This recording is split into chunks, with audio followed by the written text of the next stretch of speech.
Well, the controversy surrounding the shooting of a 16-year-old robbery suspect at an Oklahoma City pharmacy in 2009 has overshadowed another disturbing trend, a dramatic spike in the number of pharmacy robberies. Criminals not looking for money, but for drugs. With more, here's our Courtney Dehoff.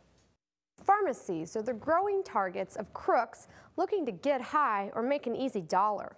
Perfectly legal medications are falling into the wrong hands, being dispensed by drug dealers who are either stealing to feed their own addiction or someone else's, and not caring who they hurt in the process. She just wanted Prescription drugs are being counted on by people who need them and people who don't. As prescription drug abuse rises, pharmacists are getting their own prescription for violence. He pulls a gun, or he has a gun back out, and he's got it back in my forehead. Good, how are you? For Chad Jones, a pharmacist at Chelsea Family Pharmacy, a typical Monday evening at work turned into a living nightmare for him and a co-worker. Someone came in the front door, and I knew this guy. I'd seen him previously, and he had come into our pharmacy before with a fake prescription. And it was fake because it was just a photocopied prescription, and so there was no real signature. And I told him, you know, I'm not going to fill this for you. I said, in fact, why don't you never come back in the store again?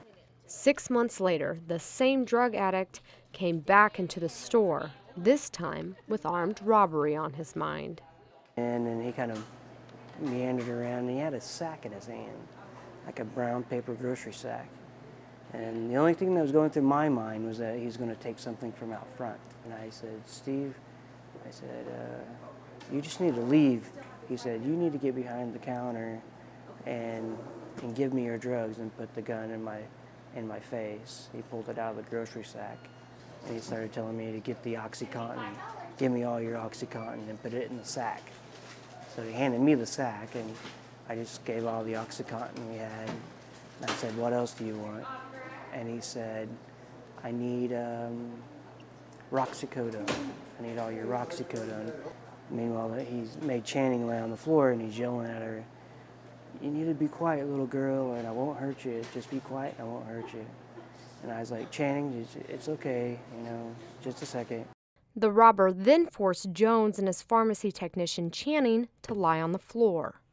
And he makes me lay by Channing, and we're kind of laying head to head like this. And I put my hand on her, and I'm trying to calm her down because she's like screaming and everything. And then I think he's going to leave. And pretty soon, I guess Channing was kind of watching her out of the corner of his eye. She said he pulled the hammer out of the sack, and then he came over, and I was looking at Channing like this, laying head to head, and he just came straight down and hit me right behind the ear with the first blow. And that was just pretty much knocked me silly.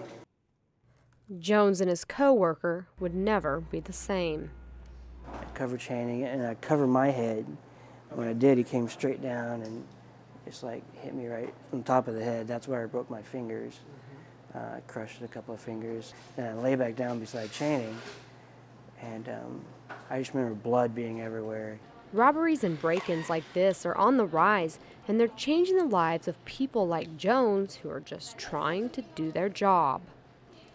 My life hasn't been the same since, in the sense that I just always have a sense of vigilance.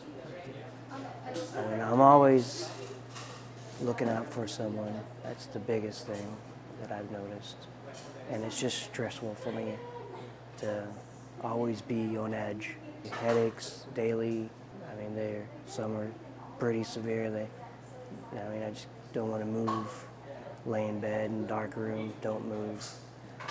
And fatigue, I'm still having a lot of fatigue where I just can't go for very long, maybe like 4 or 5 hours.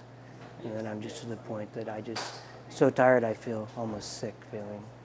The robbery at Chelsea has not only increased awareness throughout the state, it has increased awareness for Chad's pharmacist wife, Amber Jones.